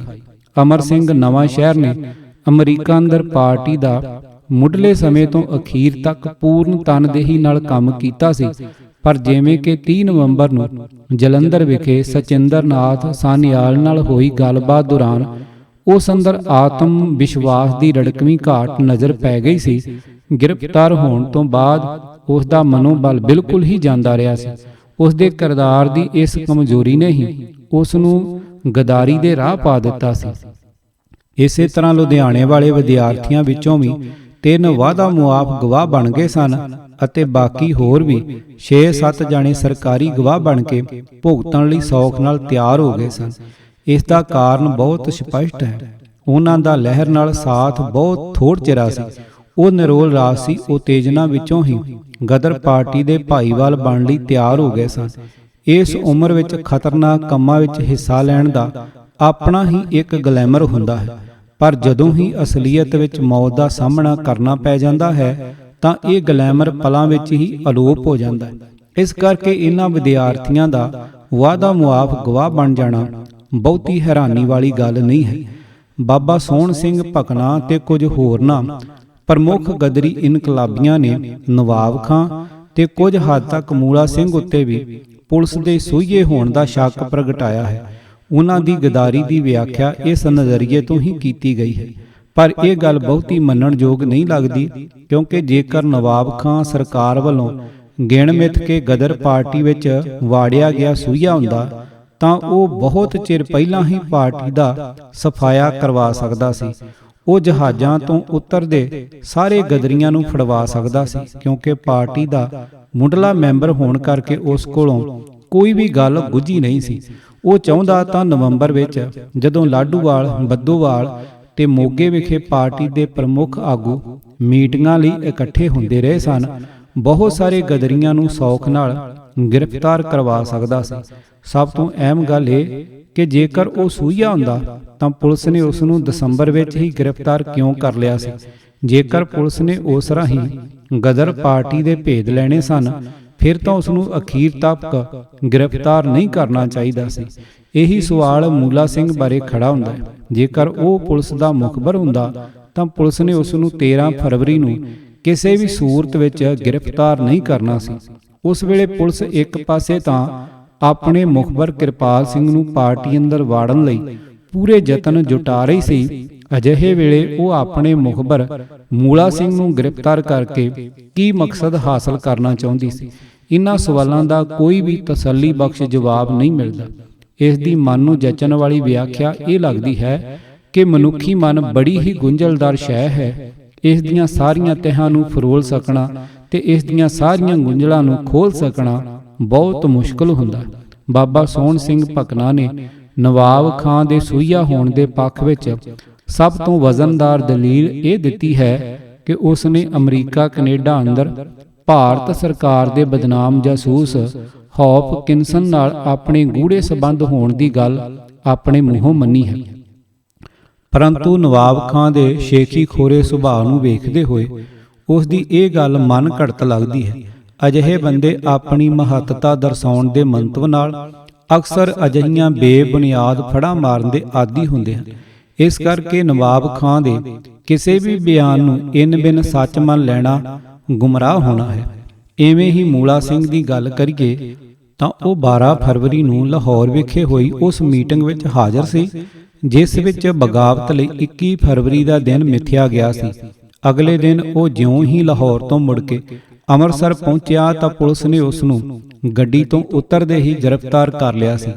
ਇਹ ਗੱਲ ਯਕੀਨ ਨਾਲ ਕਹੀ ਜਾ ਸਕਦੀ ਹੈ ਕਿ ਉਸ ਨੇ ਉਸ ਵੇਲੇ ਪੁਲਿਸ ਨੂੰ ਨਾ ਤਾਂ ਬਗਾਵਤ ਦਾ ਦਿਨ ਮਿਥਣ ਵਾਲੀ ਗੱਲ ਦੱਸੀ ਸੀ ਅਤੇ ਨਾ ਅੰਮ੍ਰਿਤਸਰ ਤੇ ਲਾਹੌਰ ਦੇ ਕਿਸੇ ਵੀ ਅੱਡੇ ਦਾ ਭੇਦ ਜ਼ਾਹਰ ਕੀਤਾ ਸੀ। ਹਾਲਾਂਕਿ ਦੋਹਾਂ ਹੀ ਥਾਵਾਂ ਤੇ ਜ਼ਿਆਦਾਤਰ ਮਕਾਨ ਉਸ ਦੇ ਰਾਹੀਂ ਲਏ ਗਏ ਸਨ। ਜੇਕਰ ਉਸ ਨੇ ਉਸੇ ਵੇਲੇ ਪੁਲਿਸ ਕੋਲ ਇਹ ਸਾਰੇ ਭੇਦ ਜ਼ਾਹਰ ਕਰ ਦਿੱਤੇ ਹੁੰਦੇ ਤਾਂ ਗਦਰ ਪਾਰਟੀ ਦਾ ਉਸੇ ਵੇਲੇ ਹੀ ਪੂਰਨ ਸਫਾਇਆ ਹੋ ਗਿਆ ਹੁੰਦਾ। ਜਾਪਦਾ ਇਹ ਹੈ ਕਿ ਉਸ ਨੇ ਇੱਕ ਹਫ਼ਤਾ ਪਰ ਪੁਲਿਸ ਦਾ ਪੂਰਾ ਦਬਾਅ ਝੱਲਿਆ ਅਤੇ 20 ਫਰਵਰੀ ਨੂੰ ਜਦ ਕਿਰਪਾਲ ਸਿੰਘ ਦੀ ਗਦਾਰੀ ਕਰਕੇ ਸਾਰਾ ਕੁਝ ਤਹਿਸ ਨਹਿਸ ਹੋ ਗਿਆ ਸੀ ਤਾਂ ਉਸ ਦਾ ਵੀ ਮਨੋਬਲ ਢਹਿ ਢੇਰੀ ਹੋ ਗਿਆ ਹੋਵੇਗਾ, ਜਿਸ ਵਿੱਚੋਂ ਉਹ ਵਾਅਦਾ ਮੁਆਫ ਗਵਾਹ ਬਣਨ ਲਈ ਤਿਆਰ ਹੋ ਗਿਆ। ਕਈ ਵਾਅਦਾ ਮੁਆਫ ਗਵਾਹਾਂ ਨੇ ਪੁਲਿਸ ਦੇ ਕਹੇ ਅਨੁਸਾਰ ਗਵਾਹੀਆਂ ਦੇਣ ਦੇ ਬਾਵਜੂਦ ਕੁਝ ਮਾਮਲਿਆਂ ਵਿੱਚ ਕਿਸੇ ਇੱਕ ਜਾਂ ਦੂਜੇ ਗਦਰੀ ਦਾ ਬਚਾਅ ਕਰਨ ਦੇ ਪੂਰੇ ਯਤਨ ਕੀਤੇ ਸਨ। ਮਿਸਾਲ ਵਜੋਂ ਅਮਰ ਸਿੰਘ ਨੇ ਭਾਈ ਪਿਰਥੀ ਸਿੰਘ ਲਾਲੜੂ, ਜਿਸ ਨਾਲ ਉਸ ਨੇ ਅਮਰੀਕਾ ਅੰਦਰ ਸ਼ੁਰੂ ਤੋਂ ਲੈ ਕੇ ਇਕੱਠਿਆਂ ਕੰਮ ਕੀਤਾ ਸੀ ਅਤੇ ਵੈਸੇ ਵੀ ਦੋਨੋਂ ਜਾਤ ਭਾਈ ਰਾਜਪੂਤ ਸਨ, ਦੀ ਸ਼ਨਾਖਤ ਕਰਨ ਤੋਂ ਜਾਣ ਬੁੱਝ ਕੇ ਅਸਮਰੱਥਾ ਪ੍ਰਗਟਾ ਦਿੱਤੀ ਸੀ। ਇਸੇ ਤਰ੍ਹਾਂ ਸੁੱਚਾ ਸਿੰਘ ਨੇ ਭਾਈ ਰੁਲੀਆ ਸਿੰਘ ਸਰਾਭਾ ਨੂੰ ਪਛਾਣਨ ਤੋਂ ਇਹ ਕਹਿੰਦਿਆਂ ਨਾ ਕਰ ਦਿੱਤੀ ਸੀ ਕਿ ਜਦ ਉਹ ਉਸ ਕੋਲ ਹੋਸਟਲ ਵਿੱਚ ਆਉਂਦਾ ਹੁੰਦਾ ਸੀ ਤਾਂ ਉਹ ਪੂਰੀ ਤਰ੍ਹਾਂ ਘੋਣ-ਮੋਣ ਸੀ, ਪਰ ਜੇਲ੍ਹ ਵਿੱਚ ਜਾ ਕੇ ਉਸਨੇ ਦਾੜੀ ਕੇਸ ਰੱਖ ਲਏ ਸਨ ਅਤੇ ਸਾਬਤ ਸਰੂਪ ਸਿੰਘ ਸੱਜ ਗਿਆ ਸੀ। ਅਛਰਾ ਸਿੰਘ ਨੂੰ ਭਾਈ ਰਣਧੀਰ ਸਿੰਘ ਦੇ ਖਿਲਾਫ ਗਵਾਹੀ ਦੇਣ ਵੇਲੇ ਭਾਰੀ ਮਾਨਸਿਕ ਸੰਕਟ ਵਿੱਚੋਂ ਲੰਘਣਾ ਪਿਆ ਸੀ ਅਤੇ ਬਿਆਨ ਦਿੰਦਾ ਉਹ ਕਈ ਵਾਰ ਥਿੜਕਿਆ ਤੇ ਡੋਲਿਆ ਸੀ। ਇਹ ਸਾਰੀਆਂ ਘਟਨਾਵਾਂ ਮਨੁੱਖੀ ਮਨ ਦੇ ਅਤ ਗੁੰਝਲਦਾਰ ਹੋਣ ਦੀ ਸ਼ਾਦੀ ਭਰਦੀਆਂ ਹਨ ਅਤੇ ਅਜਿਹੇ ਮਾਮਲਿਆਂ ਵਿੱਚ ਸਰਲ ਸਪਾਟ ਜਾਂ ਹੁੰਜਾ ਫੇਰੂ ਨਿਰਣਿਆਂ ਤੇ ਪਹੁੰਚਣ ਤੋਂ ਸੰਕੋਚ ਕਰਨਾ ਚਾਹੀਦਾ ਹੈ। ਸਰਾਭੇ ਤੇ ਹੋਰਨਾਂ ਦੇ ਬਿਆਨ। ਭਾਈ ਕਰਤਾਰ ਸਿੰਘ ਸਰਾਭਾ ਦੀ ਜੇਲ੍ਹ ਅੰਦਰ ਪਹਿਲੀ ਸ਼ਨਾਖਤੀ ਪਰੇਡ 18 ਅਪ੍ਰੈਲ ਨੂੰ ਹੋਈ ਸੀ, ਜਦੋਂ ਉਸ ਦੀ 3 ਵਾਅਦਾ ਮੁਆਫ ਗਵਾਹਾਂ ਅਮਰ ਸਿੰਘ, ਮੂਲਾ ਸਿੰਘ ਤੇ ਕਿਰਪਾਲ ਸਿੰਘ ਨੇ ਸ਼ਨਾਖਤ ਕੀਤੀ ਸੀ। ਜੇਲ੍ਹ ਅੰਦਰ ਉਸ ਦੀ ਦੂਜੀ ਸ਼ਨਾਖਤੀ ਪਰੇਡ 24 ਅਪ੍ਰੈਲ ਨੂੰ ਹੋਈ, ਜਦੋਂ ਉਸ ਨੂੰ ਵਾਅਦਾ ਮੁਆਫ ਜਵਾਲਾ ਸਿੰਘ ਤੇ ਸੁੱਚਾ ਸਿੰਘ ਨੇ ਪਛਾਣਿਆ। ਬਚਾਓ ਪੱਖ ਵੱਲੋਂ 282 ਗਵਾਹ ਪੇਸ਼ ਹੋਏ, ਪਰ ਇਹ ਤਾਂ ਮਹਿਜ ਰਸਮ ਪੂਰਤੀ ਹੀ ਸੀ। ਸਰਕਾਰ ਨੇ ਜੋ ਕਰਨਾ ਸੀ ਉਹ ਪਹਿਲਾਂ ਹੀ ਸੋਚ ਰੱਖਿਆ ਸੀ। ਕੁਝ ਮੁਲਜ਼ਮਾਂ ਨੇ ਅਦਾਲਤ ਸਾਹਮਣੇ ਪੂਰਾ ਠੋਕ ਕੇ ਬਿਆਨ ਦਿੱਤੇ, ਪਰ ਕਿਉਂਕਿ ਅਦਾਲਤ ਕਾਨੂੰਨੀ ਤੌਰ ਤੇ ਮੁਲਜ਼ਮਾਂ ਦੇ ਪੂਰੇ ਬਿਆਨ ਕਲਮਬੰਦ ਕਰਨ ਦੀ ਪਾਬੰਦ ਨਹੀਂ ਸੀ, ਇਸ ਕਰਕੇ ਇਹ ਬਿਆਨ ਇਮਾਨਦਾਰੀ ਨਾਲ ਪੂਰੇ ਦਰਜ ਕਰਨ ਦੀ ਬਜਾਏ ਵਿੱਚੋਂ ਟੁੱਟਵੇਂ ਅੰਸ਼ ਹੀ ਦਰਜ ਕੀਤੇ ਗਏ, ਜਿਸ ਨਾਲ ਇਨ੍ਹਾਂ ਬਿਆਨਾਂ ਦੀ ਰੂਹ ਹੀ ਕਤਲ ਹੋ ਗਈ। ਅਜਿਹੀ ਕੋਝੀ ਬੇਇਨਸਾਫੀ ਇਤਿਹਾਸ ਅੰਦਰ ਬਹੁਤ ਘੱਟ ਕੇਸਾਂ ਵਿੱਚ ਹੋਈ ਹੋਵੇਗੀ। ਜਦੋਂ ਸਾਰੇ ਸਰਕਾਰੀ ਗਵਾਹ ਵਾਅਦਾ ਮੁਆਫ ਤੇ ਮੁਖਬਰ ਭੁਗਤ ਚੁੱਕੇ ਤਾਂ ਅਦਾਲਤ ਨੇ ਇਨ੍ਹਾਂ ਗਵਾਹੀਆਂ ਦੇ ਆਧਾਰ ਤੇ ਮੁਲਜ਼ਮਾਂ ਉੱਤੇ ਫਰਦ ਜੁਰਮ ਲਾਉਣ ਵਾਸਤੇ 15 ਦਿਨਾਂ ਦੀ ਛੁੱਟੀ ਕਰ ਦਿੱਤੀ ਸੀ। ਛੁੱਟੀ ਮਗਰੋਂ ਜਦ ਅਦਾਲਤ ਮੁੜ ਬੈਠੀ ਤਾਂ ਇਨਕਲਾਬੀਆਂ ਦੇ ਬਿਆਨ ਸ਼ੁਰੂ ਹੋਏ। ਬਾਬਾ ਸੋਹਣ ਸਿੰਘ ਭਕਨਾ ਦੇ ਦੱਸਣ ਅਨੁਸਾਰ ਇਨਕਲਾਬੀਆਂ ਨੇ ਆਪਸ ਵਿੱਚ ਸਲਾਹ ਮਸ਼ਵਰਾ ਕਰਕੇ ਇਹ ਫੈਸਲਾ ਕੀਤਾ ਸੀ ਕਿ ਜਿਹੜੇ ਬੰਦੇ ਜਹਾਜ਼ਾਂ ਤੋਂ ਉਤਰਦੇ ਹੀ ਗ੍ਰਿਫਤਾਰ ਕਰ ਲਏ ਸਨ, ਜਿਨ੍ਹਾਂ ਨੇ ਦੇਸ਼ ਦੀ ਧਰਤੀ ਤੇ ਆ ਕੇ ਕੋਈ ਕਾਨੂੰਨੀ ਜੁਰਮ ਨਹੀਂ ਕੀਤਾ ਸੀ, ਉਹ ਭਾਵੇਂ ਅਦਾਲਤ ਅੰਦਰ ਉਹਨਾਂ ਉੱਤੇ ਲਾਏ ਗਏ ਦੋਸ਼ਾਂ ਦਾ ਇਕਬਾਲ ਨਾ ਕਰਨ, ਕਿਉਂਕਿ ਇਹ ਖਾਮ-ਖਾਂ ਸਜ਼ਾਵਾਂ ਨੂੰ ਸੱਦਾ ਦੇਣ ਵਾਲੀ ਗੱਲ ਹੋਵੇਗੀ। ਪਰ ਜਿਹੜੇ ਇਨਕਲਾਬੀਆਂ ਨੇ ਦੇਸ਼ ਅੰਦਰ ਆ ਕੇ ਬਗਾਵਤ ਦੇ ਯਤਨ ਕੀਤੇ ਸਨ, ਉਹ ਚਾਹੁਣ ਤਾਂ ਆਪਣੇ ਉੱਤੇ ਲੱਗੇ ਦੋਸ਼ਾਂ ਦਾ ਇਕਬਾਲ ਕਰ ਸਕਦੇ ਸਨ। ਪਰ ਇਸ ਵਿੱਚ ਇੱਕ ਵੱਡੀ ਉਲਝਣ ਇਹ ਸੀ ਕਿ ਜੇਕਰ ਉਹ ਫੌਜਾਂ ਅੰਦਰ ਬਗਾਵਤ ਕਰਨ ਲਈ ਕੀਤੇ ਯਤਨਾਂ ਦਾ ਇਕਬਾਲ ਕਰਦੇ ਸਨ ਤਾਂ ਇਸ ਨਾਲ ਉਹਨਾਂ ਨੂੰ ਤਾਂ ਮੌਤ ਦੀ ਸਜ਼ਾ ਹੋਣੀ ਹੀ ਹੋਣੀ ਸੀ, ਨਾਲ ਹੀ ਸੈਂਕੜਿਆਂ ਦੀ ਗਿਣਤੀ ਵਿੱਚ ਉਹਨਾਂ ਦੇ ਹਮਾਇਤੀ ਫੌਜੀਆਂ ਤੇ ਪਾਰਟੀ ਦੇ ਹੋਰ ਅਨੇਕਾਂ ਵਰਕਰਾਂ ਤੇ ਹਮਦਰਦਾਂ ਨੇ ਵੀ ਲਪੇਟੇ ਜਾਣਾ ਸੀ। ਇਸ ਕਰਕੇ ਕੁਝ ਇਨਕਲਾਬੀਆਂ ਨੇ ਅੰਗਰੇਜ਼ੀ ਰਾਜ ਦੇ ਵਿਰੁੱਧ ਆਪਣੇ ਵਿਚਾਰਾਂ ਅਤੇ ਇਨ੍ਹਾਂ ਵਿਚਾਰਾਂ ਦਾ ਪ੍ਰਚਾਰ ਕਰਨ ਬਾਰੇ ਤਾਂ ਖੁੱਲ੍ਹ ਕੇ ਇਕਬਾਲ ਕਰ ਲਿਆ ਸੀ, ਪਰੰਤੂ ਦੇਸੀ ਪਲਟਣਾਂ ਨੂੰ ਬਗਾਵਤ ਲਈ ਤਿਆਰ ਕਰਨ ਅਤੇ ਇਸ ਮੰਤਵ ਲਈ ਹਥਿਆਰ ਤੇ ਬੰਬ ਆਦਿ ਬਣਾਉਣ ਜਾਂ ਹਾਸਲ ਕਰਨ ਤੋਂ ਉਹ ਸ਼ਰੇਆਮ ਮੁੱਕਰ ਗਏ ਸਨ। ਬਿਆਨ ਦੇਣ ਬਾਰੇ ਇਹ ਰਣਨੀਤੀ ਉਹਨਾਂ ਨੇ ਰਲ ਕੇ ਘੜੀ ਸੀ। ਗਦਰੀ ਸੰਗਰਾਮੀਆਂ ਨੇ ਅਦਾਲਤ ਅੰਦਰ ਬਿਆਨ ਦੇਣ ਲੱਗਿਆਂ ਪਰਖਿਆ ਅਜ਼ਮਾਇਆ ਦਾ ਪੇਚ ਵਰਤਿਆ ਕਿ ਜਿਹੜੇ ਜੁਰਮਾਂ ਤੋਂ ਮੁਕਰਿਆ ਨਹੀਂ ਜਾ ਸਕਦਾ ਸੀ, ਉਹਨਾਂ ਦੀ ਜ਼ਿੰਮੇਵਾਰੀ ਜਾਂ ਤਾਂ ਸ਼ਹੀਦ ਹੋ ਗਏ ਸਾਥੀਆਂ ਉੱਤੇ ਸੁੱਟ ਦਿੱਤੀ ਜਾਵੇ ਅਤੇ ਜਾਂ ਵਾਅਦਾ ਮੁਆਵ ਗਵਾਹਾਂ ਨੂੰ ਵਿੱਚ ਲਪੇਟ ਲਿਆ ਜਾਵੇ। ਉਹਨਾਂ ਨੇ ਅਜਿਹੀ ਕੋਈ ਵੀ ਗੱਲ ਮੰਨਣ ਕਹਿਣ ਤੋਂ ਗੁਰੇਜ਼ ਕੀਤਾ ਜਿਸ ਨਾਲ ਉਹਨਾਂ ਦੇ ਆਪਣੇ ਹੀ ਕਿਸੇ ਸਾਥੀ ਦਾ ਨੁਕਸਾਨ ਹੁੰਦਾ ਹੋਵੇ, ਸਗੋਂ ਆਪਣੇ ਸਾਥੀਆਂ ਨੂੰ ਬਚਾਉਣ ਦੀ ਪੂਰੀ ਕੋਸ਼ਿਸ਼ ਕੀਤੀ ਗਈ ਸੀ। ਭਾਈ ਕਰਤਾਰ ਸਿੰਘ ਸਰਾਭਾ, ਭਾਈ ਜਗਤ ਸਿੰਘ ਸੁਰ ਸਿੰਘ ਤੇ ਭਾਈ ਨਿਧਾਨ ਸਿੰਘ ਚੁੱਗਾ ਦੇ ਟੁੱਟਵੇਂ ਬਿਆਨ ਪੜ੍ਹ ਕੇ ਮਾਲੂਮ ਹੁੰਦਾ ਹੈ ਕਿ ਉਹਨਾਂ ਨੇ ਆਪਸ ਵਿੱਚ ਸਲਾਹ ਕਰਕੇ ਬਿਆਨ ਦਿੱਤੇ ਸਨ। ਮਿਸਾਲ ਵਜੋਂ ਜਦੋਂ ਕਰਤਾਰ ਸਿੰਘ ਸਰਾਭਾ ਕੋਲੋਂ ਜੱਜਾਂ ਨੇ ਸਾਹਨੇਵਾਲ ਦੇ ਡਾਕੇ ਵਿੱਚ ਮਾਰੇ ਗਏ ਸੂਦਖੋਰ ਖੁਸ਼ੀ ਰਾਮ ਦੇ ਕਤਲ ਬਾਰੇ ਪੁੱਛਿਆ ਤਾਂ ਉਸ ਨੇ ਕਿਹਾ ਕਿ ਇਹ ਕਤਲ ਭਾਈ ਅਰਜਨ ਸਿੰਘ ਖੁਖਰਾਣਾ ਨੇ ਕੀਤਾ ਸੀ। ਭਾਈ ਅਰਜਨ ਸਿੰਘ ਨੂੰ ਅਨਾਰਕਲੀ ਬਾਜ਼ਾਰ ਵਿੱਚ 20 ਫਰਵਰੀ ਨੂੰ ਪੁਲਿਸ ਦੇ 2 ਅਫਸਰਾਂ ਨੂੰ ਗੋਲੀਆਂ ਮਾਰ ਕੇ ਕਤਲ ਕਰਨ ਦੇ ਦੋਸ਼ ਹੇਠ 20 ਅਪ੍ਰੈਲ 1915 ਨੂੰ ਫਾਂਸੀ ਦੇ ਦਿੱਤੀ ਗਈ ਸੀ। ਸਰਾਭੇ ਦਾ ਇਹ ਬਿਆਨ 6 ਜੂਨ ਨੂੰ ਹੋਇਆ ਸੀ। ਸਰਾਭੇ ਨੂੰ ਪਤਾ ਸੀ ਕਿ ਇਹ ਡਾਕਾ ਭਾਈ ਕੇਰ ਸਿੰਘ ਨੇ ਮਰਵਾਇਆ ਸੀ, ਪਰ ਉਸ ਵੇਲੇ ਤੱਕ ਭਾਈ ਕੇਰ ਸਿੰਘ ਫੜਿਆ ਨਹੀਂ ਗਿਆ ਸੀ ਅਤੇ ਡਾਕੇ ਵਿੱਚ ਸ਼ਾਮਲ ਕਿਸੇ ਵੀ ਇਨਕਲਾਬੀ ਨੇ ਪੁਲਿਸ ਦੀ ਪੁੱਛਗਿੱਛ ਦੇ ਦੌਰਾਨ ਇਹ ਭੇਦ ਨਹੀਂ ਖੋਲ੍ਹਿਆ ਸੀ। ਭਾਈ ਕਰਤਾਰ ਸਿੰਘ ਸਰਾਭਾ ਨੇ ਇਹ ਡਾਕਾ ਮਰਵਾਉਣ ਦੀ ਸਾਰੀ ਜ਼ਿੰਮੇਵਾਰੀ ਵਾਅਦਾ ਮੁਆਫ ਗਵਾਹ ਦਲੀਪ ਸਿੰਘ ਦੇ ਸਿਰ ਸੁੱਟ ਦਿੱਤੀ ਸੀ। ਇਸ ਤਰੀਕੇ ਨਾਲ ਉਸਨੇ ਆਪਣੇ ਸਾਥੀ ਕੇਰ ਸਿੰਘ ਨੂੰ ਫਾਹੇ ਲੱਗਣ ਤੋਂ ਬਚਾ ਲਿਆ ਸੀ। ਜਦੋਂ ਜੱਜਾਂ ਨੇ ਇਸ ਕਤਲ ਬਾਰੇ ਭਾਈ ਜਗਤ ਸਿੰਘ ਨੂੰ ਸਵਾਲ ਕੀਤਾ ਤਾਂ ਉਸਨੇ ਵੀ ਇੰਨ ਬਿੰਨ ਸਰਾਭੇ ਵਾਲੀ ਕਹਾਣੀ ਦੁਹਰਾ ਦਿੱਤੀ ਸੀ, ਪਰ ਜੱਜ ਇੰਨੇ ਅਣਜਾਣ ਨਹੀਂ ਸਨ। ਉਹਨਾਂ ਨੇ ਉਸੇ ਵੇਲੇ ਇਨਕਲਾਬੀਆਂ ਦੀ ਇਹ ਚਤੁਰਾਈ ਬੁੱਝ ਲਈ ਸੀ, ਪਰ ਕਾਨੂੰਨੀ ਤੌਰ ਤੇ ਉਹ ਬਹੁਤਾ ਕੁਝ ਨਹੀਂ ਕਰ ਸਕਦੇ ਸਨ। ਇਨਕਲਾਬੀਆਂ ਨੇ ਅਦਾਲਤ ਨੂੰ ਕਾਨੂੰਨੀ ਪੱਖ ਤੋਂ ਨਿਹੱਥਾ ਕਰਨ ਲਈ ਸਾਰੀ ਕਹਾਣੀ ਅਖਬਾਰ ਕੱਢਣ ਦੀ ਸਕੀਮ ਦੁਆਲੇ ਘੁਮਾ ਦਿੱਤੀ। ਉਹਨਾਂ ਨੂੰ ਜਦੋਂ ਵੀ ਉਹਨਾਂ ਦੀ ਕਿਸੇ ਮੀਟਿੰਗ ਜਾਂ ਸਰਗਰਮੀ ਬਾਰੇ ਪੁੱਛਿਆ ਜਾਂਦਾ ਤਾਂ ਉਹਨਾਂ ਦਾ ਇੱਕੋ ਜਵਾਬ ਹੁੰਦਾ ਕਿ ਫਲਾਣੀ ਮੀਟਿੰਗ ਜਾਂ ਫਲਾਣੀ ਸਰਗਰਮੀ ਅਖਬਾਰ ਕੱਢਣ ਲਈ ਹੋਈ ਸੀ। ਇਹ ਪੈਂਤੜਾ ਉਹਨਾਂ ਨੇ ਆਪਣਾ ਬਚਾਓ ਕਰਨ ਲਈ ਨਹੀਂ ਅਪਣਾਇਆ ਸੀ। ਉਹ ਆਪ ਤਾਂ ਮੌਤ ਕਬੂਲ ਕਰੀ ਬੈਠੇ ਸਨ ਅਤੇ ਇਸ ਦਾ ਬੇਤਾਬੀ ਨਾਲ ਇੰਤਜ਼ਾਰ ਕਰ ਰਹੇ ਸਨ, ਪਰ ਹੋਰਨਾਂ ਸਾਥੀਆਂ ਨੂੰ ਬਚਾਉਣ ਲਈ ਇਹ ਝੂਠ ਬੋਲਣਾ ਜ਼ਰੂਰੀ ਹੋ ਗਿਆ ਸੀ। ਮਿਸਾਲ ਵਜੋਂ ਪੁਲਿਸ ਨੂੰ ਲਾਲਾ ਰਾਮ ਸ਼ਰਨਦਾਸ ਬਾਰੇ ਵਾਅਦਾ ਮੁਆਫ ਗਵਾਹਾਂ ਨੇ ਬਹੁਤ ਕੁਝ ਦੱਸ ਦਿੱਤਾ ਸੀ, ਪਰ ਫਿਰ ਵੀ ਜਦੋਂ ਕਰਤਾਰ ਸਿੰਘ ਸਰਾਭੇ ਨੂੰ ਜੱਜਾਂ ਨੇ ਸਵਾਲ ਕੀਤਾ ਕਿ ਕੀ ਉਹ ਪਿਗਲੇ ਨਾਲ ਰਾਮ ਸ਼ਰਨਦਾਸ ਨੂੰ ਕਪੂਰਥਲੇ ਮਿਲਣ ਗਿਆ ਸੀ ਅਤੇ ਕੀ ਉੱਥੇ ਬੰਬ ਬਣਾਉਣ ਬਾਰੇ ਚਰਚਾ ਹੋਈ ਸੀ, ਤਾਂ ਸਰਾਭੇ ਨੇ ਕਪੂਰਥਲੇ ਜਾਣ ਤੇ ਰਾਮ ਸ਼ਰਨਦਾਸ ਨੂੰ ਮਿਲਣ ਦੀ ਗੱਲ ਤਾਂ ਮੰਨ ਲਈ ਸੀ, ਪਰ ਬੰਬਾਂ ਵਾਲੀ ਗੱਲ ਤੋਂ ਉਹ ਸ਼ਰੇਆਮ ਮੁੱਕਰ ਗਿਆ ਸੀ। ਉਸਨੇ ਕਿਹਾ ਕਿ ਉਹ ਰਾਮ ਸ਼ਰਨਦਾਸ ਨਾਲ ਅਖਬਾਰ ਕੱਢਣ ਲਈ ਸਲਾਹ ਮਸ਼ਵਰਾ ਕਰਨ ਗਏ ਸਨ। ਰਾਮ ਸ਼ਰਨਦਾਸ ਨੂੰ ਬਚਾਉਣ ਲਈ ਸਰਾਭੇ ਨੇ ਇਹ ਗੱਲ ਵੀ ਘੜ ਲਈ ਸੀ ਕਿ ਜਦੋਂ ਅਸੀਂ ਉਸ ਨੂੰ ਸਾਡੇ ਵਿੱਚ ਸ਼ਾਮਲ ਹੋਣ ਲਈ ਪ੍ਰੇਰਨਾ ਚਾਹਿਆ ਤਾਂ ਉਸਨੇ ਸਾਡੇ ਨਾਲ ਰਲਣ ਤੋਂ ਜਵਾਬ ਦੇ ਦਿੱਤਾ ਸੀ। ਭਾਈ ਕਰਤਾਰ ਸਿੰਘ ਸਰਾਭੇ ਨੇ ਡਾਕੇ ਮਾਰਨੇ ਤਾਂ ਮੰਨ ਲਏ ਸਨ, ਪਰ ਇਹ ਨਹੀਂ ਮੰਨਿਆ ਸੀ ਕਿ ਇਹ ਡਾਕੇ ਹਥਿਆਰ ਲੈਣ ਲਈ ਮਾਰੇ ਗਏ ਸਨ। ਡਾਕਿਆਂ ਦਾ ਮਕਸਦ ਵੀ ਉਸਨੇ ਅਖਬਾਰ ਕੱਢਣਾ ਹੀ ਦੱਸਿਆ। ਉਸਨੇ ਰਾਸ ਬਿਹਾਰੀ ਬੋਸ ਨੂੰ ਮਿਲਣ ਦੀ ਗੱਲ ਤਾਂ ਕਬੂਲ ਕਰ ਲਈ, ਪਰ ਉਸ ਨੂੰ ਮਿਲਣ ਦਾ ਮਕਸਦ ਬੰਗਾਲੀ ਵਿੱਚ ਅਖਬਾਰ ਕੱਢਣਾ ਦੱਸਿਆ।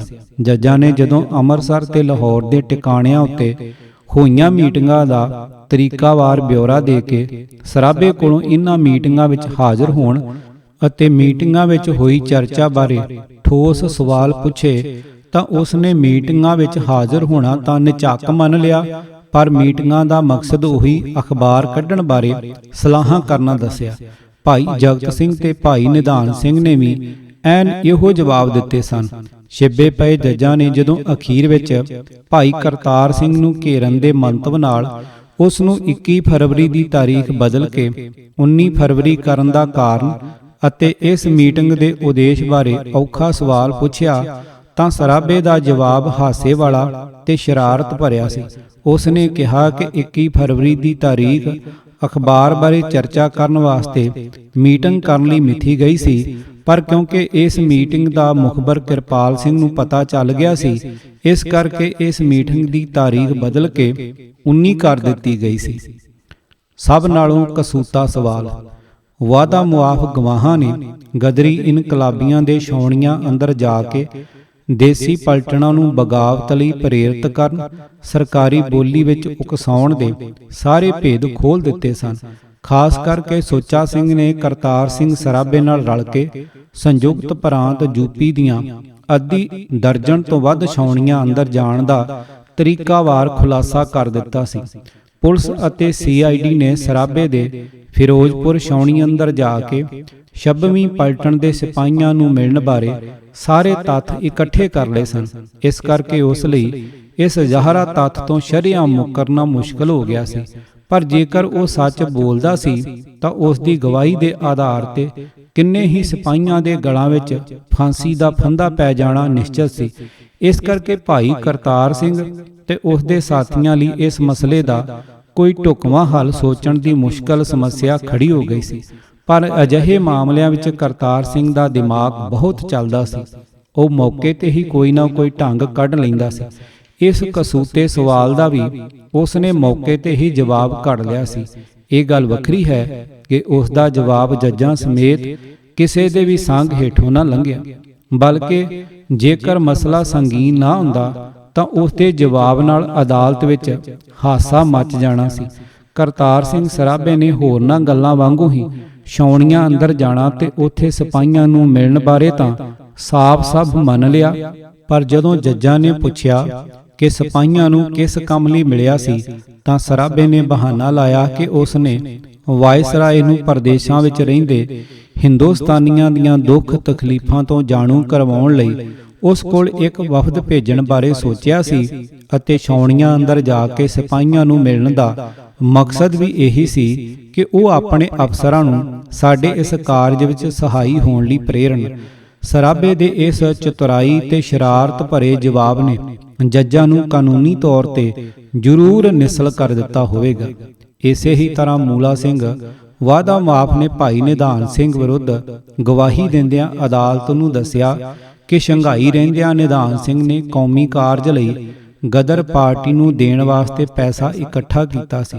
ਜਦੋਂ ਇਸ ਬਾਰੇ ਜੱਜਾਂ ਨੇ ਭਾਈ ਨਿਧਾਨ ਸਿੰਘ ਨੂੰ ਪੁੱਛਿਆ ਤਾਂ ਉਸ ਨੇ ਗਦਰ ਪਾਰਟੀ ਨੂੰ ਪੈਸੇ ਦੇਣ ਦੀ ਗੱਲ ਮੰਨ ਲਈ, ਪਰ ਜਦੋਂ ਜੱਜਾਂ ਨੇ ਉਸ ਤੋਂ ਕੌਮੀ ਕਾਰਜ ਦੀ ਵਿਆਖਿਆ ਮੰਗੀ ਤਾਂ ਉਸ ਨੇ ਤੁਰਤ ਜਵਾਬ ਦਿੱਤਾ ਕਿ ਕੌਮੀ ਕਾਰਜ ਤੋਂ ਭਾਵ ਗਰੀਬਾਂ ਦਾ ਭਲਾ ਕਰਨਾ ਸੀ।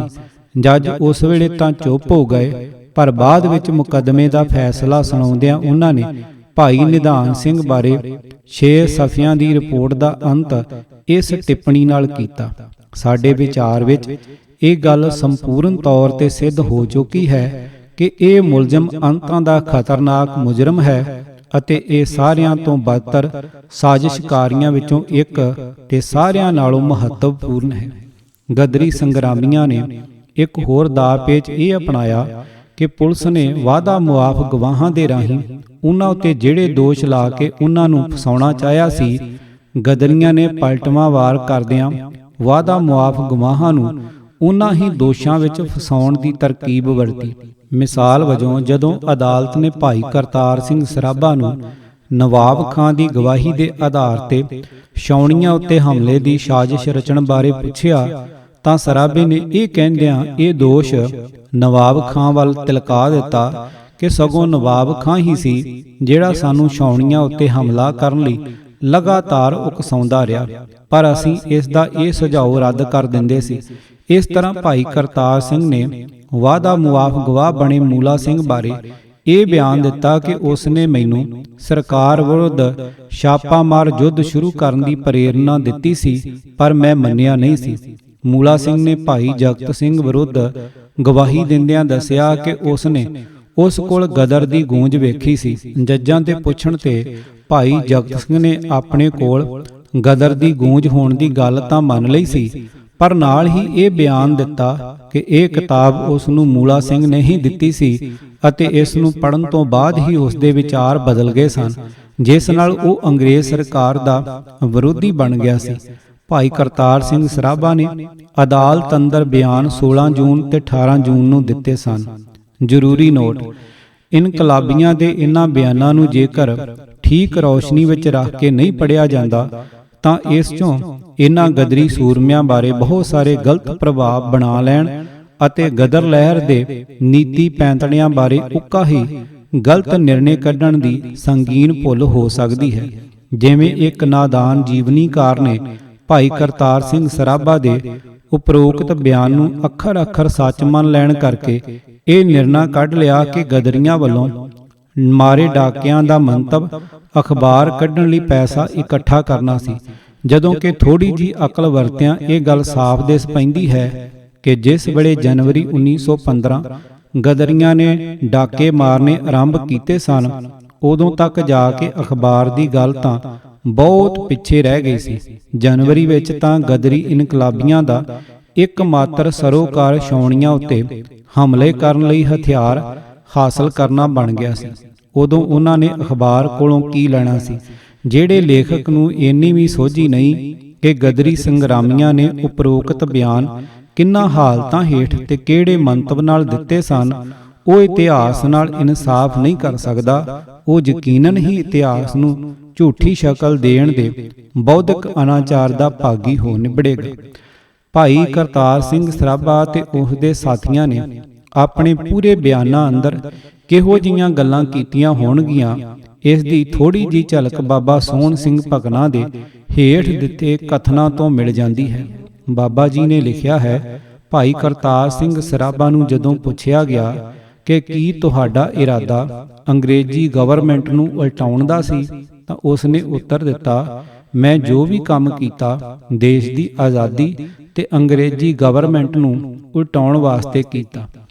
ਇਸ ਪਰ ਪੈਂਚਾਂ ਕਮਿਸ਼ਨਰ ਨੇ ਫਿਰ ਕਰਤਾਰ ਸਿੰਘ ਨੂੰ ਕਿਹਾ ਕਿ ਤੁਸੀਂ ਜਾਣਦੇ ਹੋ ਤੁਹਾਡੇ ਇਕਬਾਲ ਦਾ ਕੀ ਨਤੀਜਾ ਹੋਵੇਗਾ, ਤਾਂ ਉਸ ਨੇ ਜਵਾਬ ਵਿੱਚ ਦਿੱਤਾ, ਜਾਣਦਾ ਹਾਂ, ਫਾਂਸੀ।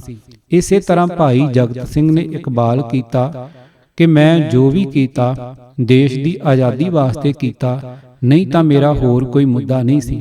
ਪੈਂਚ ਨੇ ਪੁੱਛਿਆ, ਤੁਸੀਂ ਅੰਗਰੇਜ਼ੀ ਗਵਰਨਮੈਂਟ ਦੇ ਇੰਨੇ ਵਿਰੋਧੀ ਕਿਉਂ ਸੋ? ਭਾਈ ਜਗਤ ਸਿੰਘ ਨੇ ਜਵਾਬ ਦਿੱਤਾ, ਜਦੋਂ ਕੈਨੇਡਾ ਵਿੱਚ ਗਈਆਂ ਸਾਡੀਆਂ ਮਾਵਾਂ ਭੈਣਾਂ ਤੇ ਬੱਚਿਆਂ ਨੂੰ ਕਈ ਮਹੀਨੇ ਕੁਆਰੰਟੀਨਾਂ ਵਿੱਚ ਰੋਲ ਕੇ ਆਖਰ ਅਤਿਅੰਤ ਕਠੋਰਤਾ ਭਰੇ ਵਤੀਰੇ ਨਾਲ ਹਿੰਦੁਸਤਾਨ ਮੋੜ ਦਿੱਤਾ, ਤਾਂ ਅਸੀਂ ਆਪਣੀ ਇਹ ਦਰਦ ਭਰੀ ਕਹਾਣੀ ਸੁਣਾਉਣ ਲਈ ਇੱਕ ਸਬ ਡੈਪੂਟੇਸ਼ਨ ਇੰਗਲੈਂਡ ਵਿੱਚ ਵਜ਼ੀਰ ਹਿੰਦ ਕੋਲ ਘੱਲੀ, ਪਰ ਵਜ਼ੀਰ ਹਿੰਦ ਨੇ ਉਸ ਨੂੰ ਮਿਲਣ ਤੋਂ ਹੀ ਨਾਂਹ ਕਰ ਦਿੱਤੀ। ਉਸ ਤੋਂ ਬਾਅਦ ਕਾਮਾਗਾਟਾ ਮਾਰੂ ਦੇ ਮੁਸਾਫਰਾਂ ਨਾਲ ਜੋ ਪਸ਼ੂਆਂ ਵਾਲਾ ਵਰਤਾਓ ਕੈਨੇਡਾ ਸਰਕਾਰ ਵੱਲੋਂ ਹੋਇਆ ਤੇ ਜੋ ਹਿੰਦੁਸਤਾਨ ਪਹੁੰਚਣ ਪੁਰ ਗੌਰਮੈਂਟ ਹਿੰਦ ਨੇ ਉਹਨਾਂ ਨਾਲ ਸਲੂਕ ਕੀਤਾ, ਇਹ ਸਾਰੇ ਜ਼ੁਲਮ ਤੇ ਬੇਪਤੀਆਂ ਅਜਿਹੀਆਂ ਨਹੀਂ ਸਨ ਜਿਨ੍ਹਾਂ ਨੂੰ ਕੈਨੇਡਾ ਤੇ ਅਮਰੀਕਾ ਨਿਵਾਸੀ ਹਿੰਦੀ ਭੁੱਲ ਜਾਂਦੇ। ਬਸ ਆਖਰ ਅਸੀਂ ਲੋਕ ਇਸ ਨਤੀਜੇ ਪਰ ਪਹੁੰਚੇ ਕਿ ਸਾਡੀ ਸਾਰੀ ਬੇਪਤੀ ਦੀ ਜੜ ਜੇ ਕੋਈ ਹੈ ਤਾਂ ਉਹ ਅੰਗਰੇਜ਼ੀ ਗੁਲਾਮੀ ਹੀ ਹੈ। ਭਾਈ ਹਰਨਾਮ ਸਿੰਘ ਨੇ ਵੀ ਆਪਣੇ ਸਾਰੇ ਕੰਮ ਦਾ ਇਕਬਾਲ ਕੀਤਾ ਤੇ ਕਿਹਾ, ਜਦੋਂ ਮੈਂ ਸ਼ੰਘਾਈ ਪੁਲਿਸ ਵਿੱਚ ਨੌਕਰ ਸਾਂ ਤਾਂ ਚੀਨੇ ਸਾਨੂੰ ਨਹਾਇਤ ਘਿਰਣਾ ਭਰੇ ਸ਼ਬਦਾਂ ਵਿੱਚ ਮੇਲ ਗਵਾਈ ਭੂਤਨੇ ਕਿਹਾ ਕਰਦੇ ਸਨ। ਜਦੋਂ ਮੈਨੂੰ ਇਸ ਗੱਲ ਦੀ ਸੋਝੀ ਪਈ ਕਿ ਇਹ ਲੋਕ ਅੰਗਰੇਜ਼ੀ ਗੁਲਾਮੀ ਦੇ ਕਾਰਨ ਸਾਥੋਂ ਇੰਨੀ ਸੂਗ ਵੱਟਦੇ ਨੇ, ਤਾਂ ਮੈਂ ਦੇਸ਼ ਭਗਤਾਂ ਦੀ ਪਾਰਟੀ ਵਿੱਚ ਰਲ ਗਿਆ। ਮੈਂ ਜੋ ਕੁਝ ਕੀਤਾ ਕੌਮੀ ਆਜ਼ਾਦੀ ਵਾਸਤੇ ਕੀਤਾ ਹੈ, ਪਰ ਅਦਾਲਤ ਨੇ ਬਦਨੀਤੀ ਵਿੱਚੋਂ ਇਨ੍ਹਾਂ ਸੂਰਬੀਰਾਂ ਦੇ ਬਿਆਨਾਂ ਦੇ ਉਪਰੋਕਤ ਅੰਸ਼ ਕਲਮਬੰਦ ਨਹੀਂ ਕੀਤੇ ਸਨ।